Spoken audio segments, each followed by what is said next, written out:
모세의 회고 세 번째 부분을 다루려고 합니다.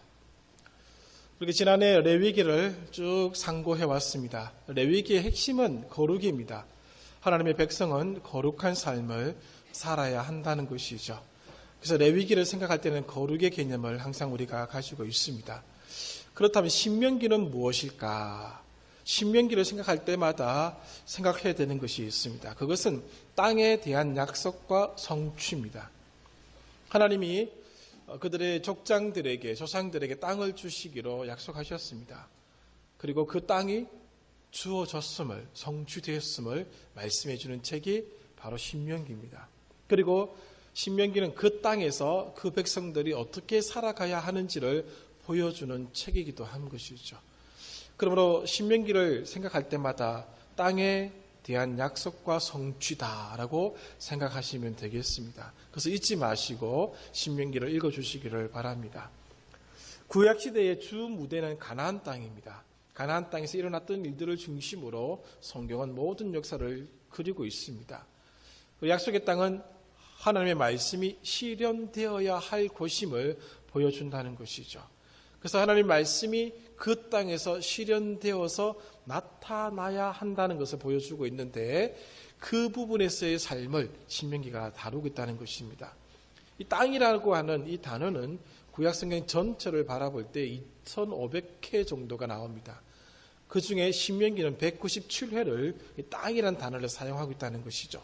그만큼 신명기가 땅에 관심이 많음을 보여주고 있습니다. 그렇다면 그 땅은 어떤 곳인가? 그 첫 번째는 그 땅은 가나안 족속들이 살고 있는 그 땅이었지만은 이스라엘 백성이 점령해야 할 땅이었습니다. 왜냐하면은 하나님이 주시기로 한 땅이기 때문에 그렇습니다. 약속의 땅입니다. 선물이라는 것이죠. 뒤에 조금 더 추가적인 설명을 또 해드리도록 하겠습니다.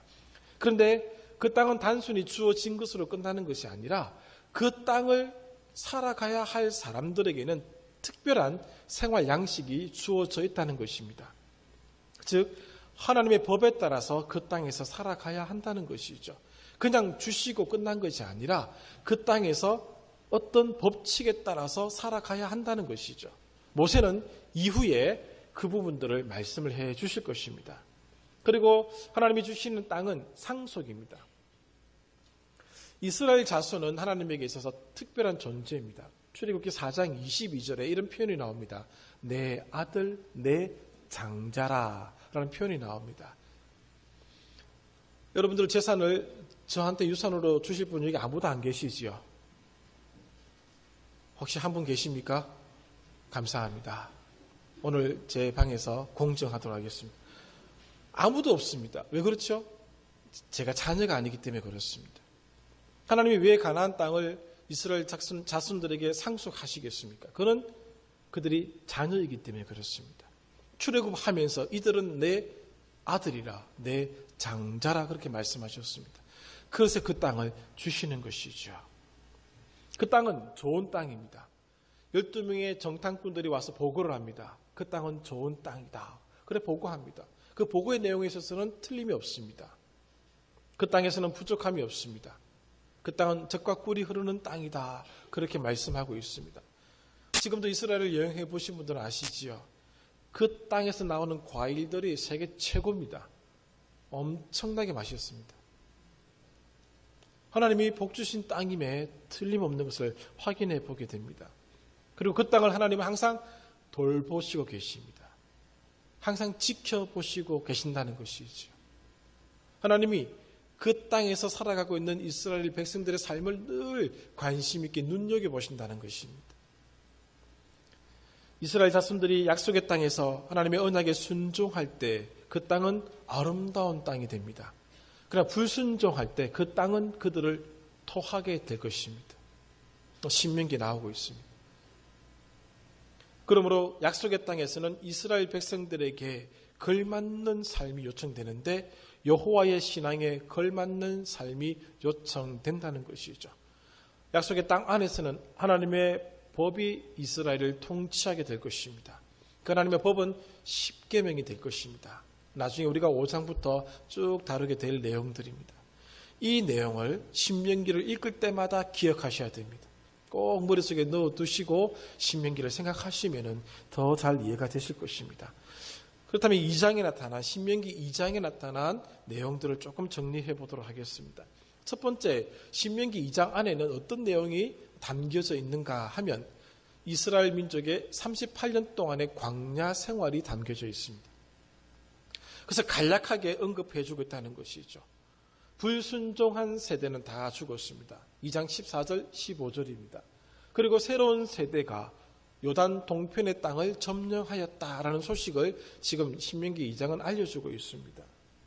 그리고 신명기 2장에 나타난 중요한 개념이 또 하나 있는데 무엇인가 하면은 여러분 혹시 그런 얘기 들어보셨습니까? 땅에는 주인이 있다는 거. 지금 우리 성도님들이 살고 있는 그 땅의 주인은 성도님들이 아닙니다. 내가 살고 있는 이 땅은 우리 땅이 아니다 그 말입니다. 본래 주인이 있다는 것이죠. 하나님이 주인이십니다. 그 부분을 신명기 2장이 다루고 있다는 것입니다. 오늘 2장을 가만히 읽어보시면은 오늘 개역개정 4판입니다. 우리가 보고 있는 성경이 개역개정 4판은 그것을 정확하게 분명하게 보여주지 않는데 참고로 어느 부분을 보시는가 하면은 8절을 보십시오. 8절을 보시면 우리가 세일산에 거주하는 우리 동족 에서의 자손을 떠나서 아라바를 지나서 엘락과 에시온 개별 곁으로 지나 행진하고 돌이켜 모압 광야길로 지날 때에 이렇게 지나서 지나가고라는 표현이 이 신명기 안에 2장 안에 굉장히 많이 나옵니다. 그러면서 이스라엘과 형제 나라를 언급해 주고 있는데 세일산에 살고 있는 에서의 자손들이 형제고 모압과 암몬 자손이 형제입니다. 근데 그 땅은 하나님이 너희들에게 주지 아니하셨다라고 표현하고 있습니다. 그게 5절입니다. 그들과 다투지 말라. 그들의 땅은 한 발자국도 너희에게 주지 아니하였다는 것이죠. 이는 내가 세일산을 에서에게 기업으로 주었음이니라 이렇게 말씀합니다. 이게 땅의 주인이 그 땅들의 경계를 정해서 이만큼은 에서에게, 이만큼은 롯에게, 이만큼은 야곱에게 주셨다라고 딱 정해 주셨습니다. 오늘날 우리가 땅 가지고 장난치지 않습니까? 이 땅은 50만 원짜리 땅이고, 이 땅은 100만 원짜리고, 저 땅은 1억짜리고, 저 땅은 7억짜리 땅도 봤습니다. 그거 누가 정했습니까? 인간의 욕심이 그렇게 땅값을 정하는 것입니다. 땅은 본래 가격이 없습니다. 근데 인간의 욕심이 그 땅에 가격을 매기는 것이죠. 땅 투기로 돈 벌게 해달라는 기도는 하지 마십시오. 듣지도 않으시고 필요도 없는 기도입니다. 시간 낭비입니다. 땅의 원래 주인은 하나님이십니다. 그 주인이 그 땅을 가치를 정하는 것이지 우리가 정하는 것이 아닙니다. 그런데 오늘날 인간의 욕심이 그 땅에 들어가서 이 땅을 가지고 장난치고 있는 것을 많이 보게 되는 것이죠. 어쨌든 오늘 그 부분을 다루려고 하는 것은 아니기 때문에 넘어가겠습니다. 땅을 주시는 분은 하나님이십니다. 땅의 주인은 하나님이시라는 것이죠. 그래서 가나안 7족속에 살고 있던 그 땅에서 하나님이 그 족속을 다 몰아내시고 야곱의 족속에게 그 땅을 주셨습니다. 왜? 주인이 그렇게 하셨다는 것이죠. 오늘 신명기 2장은 땅의 주인이 누구인지를 보여주고 있는 장면이 나온다는 것입니다. 세 번째, 오늘 신명기 2장에 관심 있게 보셔야 될 구절이 있습니다. 6절과 7절입니다. 이 6절과 7절을 통해서 하나님께서 보여주시고자 하는 내용이 담겨져 있는데 불순종한 세대를 다루시는 하나님의 손길이 나타나고 있다는 사실입니다. 먼저 6절에는 무엇이 나오는가 하면 이런 구절이 나옵니다. 세일산 근처를 지나갈 때에 먹을 것이 필요하거나 물이 필요하면 돈을 주고 사서 먹으라 라는 구절이 나오죠. 출애굽할 때 많은 돈을 가지고 나왔습니다. 주로 은이나 금입니다. 그런데 그것을 주고 물을 사서 먹습니다. 여러분, 이마탄 그 물병을 구입한다 할지라도 200만 개를 사야 됩니다. 하루에 200만 개. 200만 명이 나왔으니까 이틀이면 400만 개입니다. 감당할 수 있는 분량의 이 돈이 아닙니다. 그런데 그렇게 해서 먹으라라고 말씀을 하셨다는 것은 그렇게 하나님이 복을 주셨다는 의미가 된다는 것이죠. 양식을 사고 물을 살 수 있을 만큼의 복을 하나님이 주셨다는 것입니다. 6절에 그것을 말씀해 주고 있습니다. 7절을 보십시오. 7절에 보면은 여기 내 하나님 여호와께서 내가 하는 모든 일에 내게 복을 주시고, 복을 주시는데 어떤 복을 주셨는가? 내가 이 큰 광야, 두렵고 큰 광야를 표현할 때 큰 광야라고 합니다. 그 광야를 다닐 때에 두루 다님을 알고라고 표현합니다. 알고, 아신다는 것이죠. 이 아신다고 하는 표현 속에는 너의 필요한 것을 주셨다라는 의미가 들어가 있다고 합니다. 우리가 서로 만나서 이런저런 얘기를 나누고 또 서로가 인생을 나눌 때 또 나이 어린 사람이 어르신들을 찾아뵙고 쭉 이런저런 얘기를 할 때 어르신들이 그런 말씀을 하실 때가 있지 않습니까? 아, 안다. 네 인생을 알겠다. 그 뉘앙스라 생각하시면 됩니다. 하나님이 지난 40년 광야 생활을 아신다는 겁니다. 그리고 그 광야에서 필요한 것들을 주셨다라는 의미가 이 속에 들어가 있습니다. 그 다음 구절 보십시오. 40년 동안 너와 함께 하셨다. 함께 하셨다. 하나님이 40년 동안 함께 하셨습니다. 이스라엘 민족이 38년 동안 광야 생활한 것은 불순종의 대가였습니다. 내팽개 쳐도 괜찮은 시간들입니다. 근데 하나님이 여기 말씀하시길 너와 함께 하셨다. 또 그 다음 나오는 구절 보십시오. 내게 부족함이 없었느니라. 시편 23편 1절 기억나십니까? 여호와는 나의 목자시니 내가 부족함이 없으리로다. 채워주셨다는 겁니다. 도움이 되어주셨다는 것이죠. 하나님이 38년 동안 이들을 이렇게 해주셨음을 보여주는 구절이 이 2장 7절입니다. 그렇다면 왜 모세가 회고하면서 이렇게 얘기를 했을까를 생각해야 된다는 것이죠. 우리가 알고 있는 이스라엘 백성들의 모습을 제가 끄집어낼 겁니다. 그 모습과 지금 모세가 이렇게 말하는 것을 한번 연관시켜서 생각해 보셔야 됩니다. 시작해 보겠습니다. 이스라엘 민족이 출애굽하여서 가데스 바네아라고 하는 곳까지 왔습니다. 와서 우리가 알고 있는 대로 불순종의 일을 저지르게 되지요. 불순종의 대가로 그들은 광야로 다시 들어갑니다. 그렇게 38년을 살게 됩니다. 그리고 하나님께서 그들에게 이런 시간을 보내게 하면서 2장 7절을 이렇게 해 주셨다는 것이죠. 2장 7절을 이렇게 해 주셨는데 이것을 모세가 회고하는 이유가 어디에 있는가 하면은 바로 이것에 있습니다. 이스라엘을 다루시는 하나님의 모습을 찾아야 하기 때문에 이 말씀을 하고 있다는 것이죠. 자, 그러면은 이스라엘 백성의 모습이 어떤가 보겠습니다. 민수기 14장의 말씀들을 한번 떠올려 보시기를 바랍니다. 13장과 14장이 가데스 바네아에서 있었던 일들을 조금 더 자세하게 다뤄주고 있는 본문입니다. 그들이 불순종했습니다. 그때 하나님 하신 말씀이 있습니다. 민수기 14장 12절에 내가 전염병으로 이 민족을 다 멸망시키리라 라고 말씀하십니다. 그 얘기를 들었던 모세가 목숨을 건 기도를 합니다. 민수기 14장 15절과 16절입니다. 하나님은 그 기도를 들으시고 진노를 멈추셨습니다. 민수기 14장 20절입니다. 그런데 그렇게 진노를 멈추셨던 하나님께서 모세에게 하셨던 말씀이 있습니다. 민수기 14장 22절에 어떻게 표현하고 있는가 하면은 이같이 지금처럼 불순종하는 이 모습처럼 10번이나 나를 시험하고 내 목소리를 청종하지 아니한 그 사람들은 이라고 표현합니다. 지금 가데스 바네아에서의 모습이 아닙니다. 출애굽해서 가데스 바네아까지 왔을 때까지 그때까지의 모습입니다. 그때까지의 모습이 10번이나 하나님을 시험하고 하나님의 말씀을 청종하지 않았던 백성이라는 것이죠. 민수기 14장 23절을 보십시오. 어떻게 표현합니까? 나를 멸시하는 사람이다라고 표현해주고 있습니다. 맞습니다. 이 모습이 이스라엘 모습입니다. 가데스 바네아에 도착하기 전까지 이스라엘 백성들의 모습은 하나님을 멸시하던 백성입니다. 하나님의 말씀을 청종하지 않았던 백성입니다. 10번이나 불순종했던 백성들입니다. 그리고 가데스 바네아에서도 불순종한 백성들입니다. 그 하나님의 광야로 들어가게 만들었습니다. 자, 그렇다면은 이러한 이스라엘 백성들을 어떻게 다루는 것이 좋겠습니까?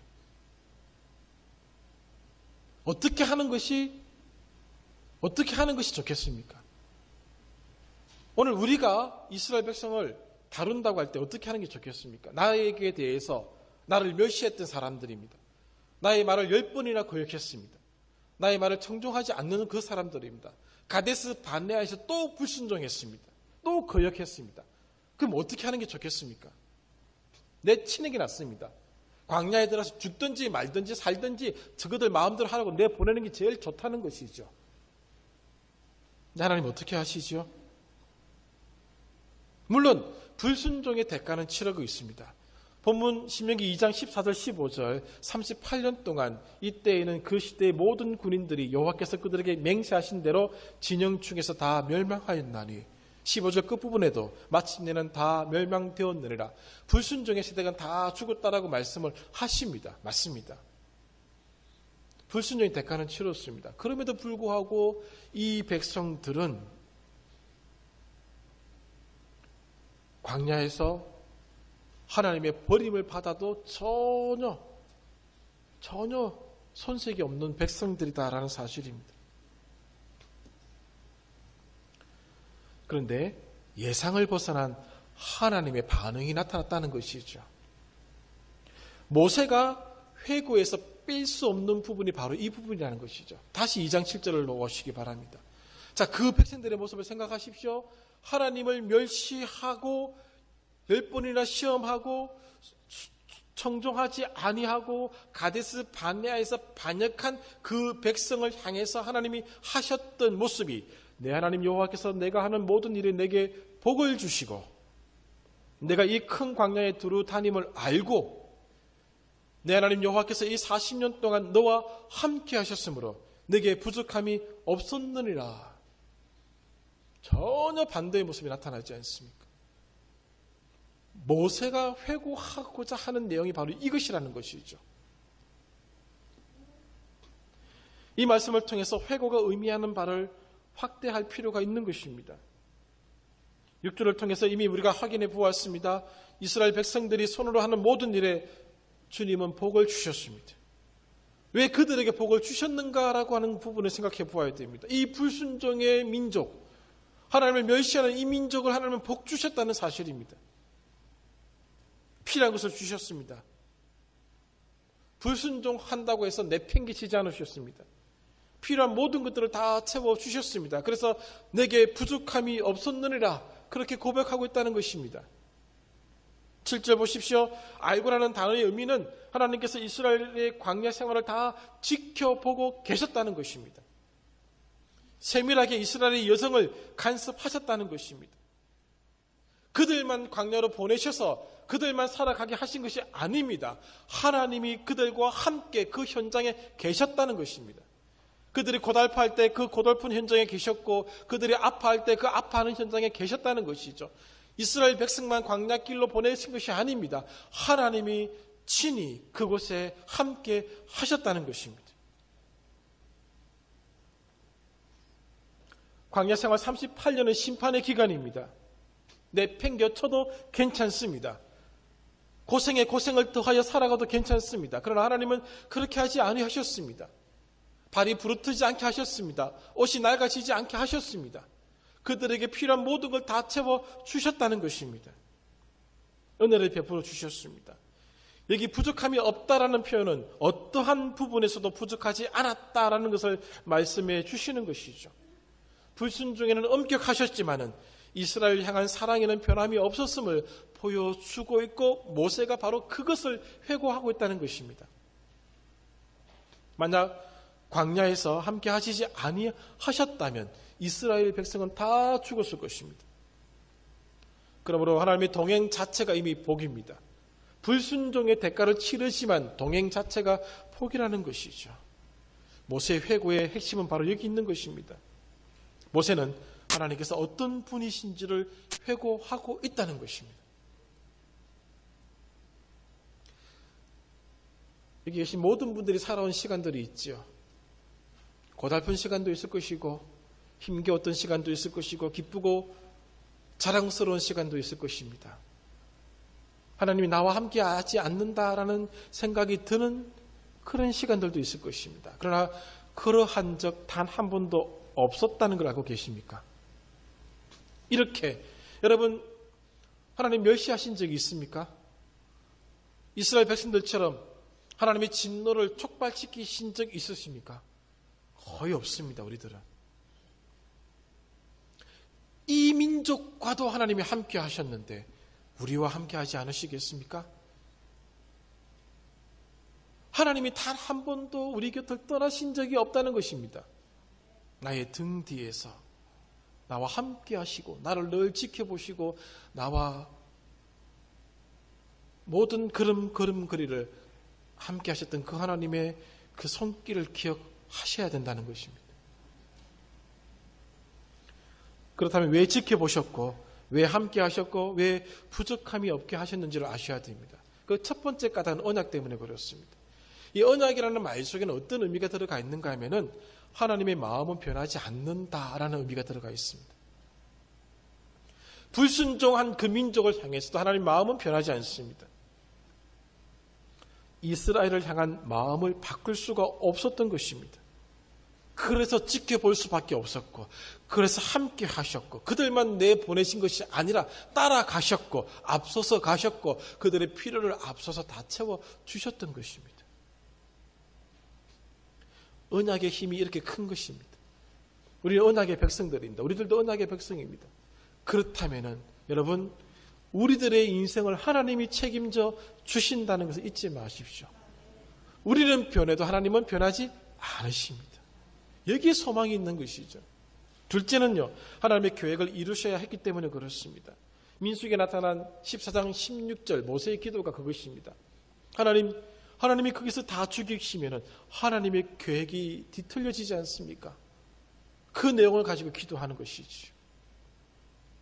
우리의 불순종이 있다 하여서 하나님의 계획이 멈추느냐? 그렇지 않습니다. 하나님의 계획은 여전히 전진할 것입니다. 오늘 한국교회가 불순종한다 할지라도 하나님의 계획은 전혀 바뀌지 않습니다. 우리가 하나님 앞에 범죄한다 할지라도 하나님의 계획은 바뀌지 않습니다. 계속 전진해 나갈 것입니다. 복음의 서신하는 지금도 일어나고 있습니다. 셋째는 새로운 세대를 준비시켜야 했기 때문에 그렇습니다. 출애굽 1세대는 실패해도 출애굽 2세대는 실패할 수가 없었던 것입니다. 하나님의 계획의 일부분이 바로 이 부분입니다. 그래서 출애굽 1세대가 가나안 땅 점령에 실패했지만 출애굽 2세대는 요단 동편 땅을 점령하였다는 소식을 통해서 그들은 순종의 자녀들임을 모세는 보여주고 싶었던 것입니다. 그들의 부모가 광야에서 어떻게 죽었는지를 잘 알고 있습니다. 왜 광야 생활을 할 수밖에 없었는지도 잘 알고 있습니다. 이것을 보았던 2세대는 하나님의 사람으로 준비되어 갔던 것이죠. 하나님은 어떤 하나님이신가? 비록 불순종한 세대일지라도 지켜보시는 분이십니다. 돌보시는 분이십니다. 함께 하시는 분이십니다. 그 하나님을 모세는 회고의 장면에서 보여주고 싶었던 것입니다. 변함없는 사랑으로 돌보시고 있다는 것을 보여주고 싶었던 것이죠. 이것을 출애굽 2세대가 배워나가기를 원했던 것이죠. 너희들은 이 하나님을 기억하고 가나안 땅에 들어가라는 겁니다. 비록 너희들이 잘못해서 너희들이 그 땅에서 쫓겨나는 한이 있다 할지라도 하나님의 사랑은 변함이 없다는 것이죠. 그것을 모세가 신명기에서 말씀해주고 있는 것입니다. 출애굽 2세대가 그들의 조상들의 전철을 밟지 말아야 되는 그 반면교사의 내용도 있겠지만은 더 중요한 것은 하나님께서 어떤 분이신지를 배우라는 것이죠. 하나님께서는 어떤 상황에서도 이스라엘을 버리지 않으십니다. 때리기는 하십니다. 때리실 것입니다. 아픔도 주실 것입니다. 힘들게도 하실 것입니다. 그러나 버리지는 않으십니다. 집 나간 아들을 기다렸던 아버지처럼, 탕자가 돌아오기를 기다리는 아버지처럼, 아버지에게는 그 아들이 여전히 아들이었습니다. 그 모습이 오늘 이 본문에 나타나고 있고 모세는 그것을 말씀해 주고 싶었던 것입니다. 회고에는 잘못된 역사에 대한 반성만 있는 것이 아닙니다. 회고를 통해서 하나님의 지평을 열고자 했던 것이죠. 더 넓어지기를 원했다는 것이죠. 이것이 모세가 지난 날을 회고하는 까닭입니다. 이것이 역사를 배우는 이유이기도 한 것이죠. 그렇지 않으면 38년의 광야 생활은 고생 외에는 아무런 의미가 없습니다. 오늘 우리가 우리의 인생을 돌아보아야 하는 이유가 되기도 합니다. 단지 내가 어떻게 살았는지, 하나님께서 무엇을 주셨는지를 살피는 것이 아닙니다. 인생의 회고를 통해서 하나님께서 어떤 분이셨는지를 배우는 것이죠. 살아온 70년을 돌아보시고 80년을 돌아보십시오. 50년을 돌아보시기를 바랍니다. 나에게 무엇을 주셨던 하나님을 생각하지 마시고 그 하나님께서 그 순간순간에 나와 어떻게 하셨는지를 다시 생각해 내라는 것입니다. 그 하나님의 은혜가 있었기에 지금 우리가 이 자리에 앉아 있는 것입니다. 그 하나님의 은혜가 있기에 지금 오늘 이 자리에서 하나님을 찬양할 수 있고 예배드릴 수가 있다는 것이죠. 인생의 회고를 통해서 하나님께서 어떤 분이시는지를 배우는 것입니다. 그래서 우리가 예수 믿자마자 데려가시지 않는 이유가 거기 있는 거죠. 제일 좋은 건 예수 믿자마자 죽는 겁니다. 왜 고달프게 살아갑니까? 이 땅이 좋습니까? 아니지 않습니까? 하나님을 알아가기를 원하신다는 것이죠. 그 하나님을 욥기 42장 5절 내가 쓰는 하나님이었는데 이제는 눈으로 봅니다. 하나님에 대한 인식이 바뀌었습니다. 인식이 바뀌었습니다. 인생을 살아가게 하시는 목적이 바로 여기 있습니다. 모세가 회고하는 이유가 여기 있다는 것이 그 고등학교 38년의 과거였느냐 하나님께서 복을 주셨던 기간이라는 것입니다. 이 하나님을 배우라는 것입니다. 가라는 것입니다. 오늘 우리가 돌아보는 이유가 여기 있습니다. 하셨던 하나님, 나에게 복을 주신 하나님, 나에게 부족함이 없게 하셨던 그 하나님께서 살아갈 그 시간도 복을 주시고 함께 하시고 나의 부족함을 채워주실 것이라는 것을 배우라는 것입니다. 그래서 회고가 있는 것입니다. 한 주간 집에 가셔서 지난 세월을 회고해 보십시오. 하나님의 손길이 보여야 합니다. 그리고 하나님에 대한 인식의 변화가 있어야 됩니다. 그렇지 않으면 회고는 아무런 의미가 없습니다. 하나님에 대한 폭이 넓어져야 됩니다. 어릴 적 경험했던 하나님이면 안 됩니다. 10대 때 하나님으로 머물러 있어서는 안 됩니다. 그 하나님으로 만족하지 마십시오. 더 하나님을 알아가셔야 됩니다. 첫사랑은 간직하되 하나님에 대한 지평이 넓어져야 한다는 것이죠. 이것이 모세의 회고가 가르쳐주는 교훈입니다. 부디 하나님이 나와 함께 하셨음을, 그 함께 하심은 나의 부족함을 채워주신 것임을 꼭 기억하시고 앞으로 주어질 그 수많은 인생의 시간 가운데 하나님과 함께 동행하시기를 간절히 소원합니다. 기도하겠습니다. 모세의 회고 세 번째 부분을 다루려고 합니다.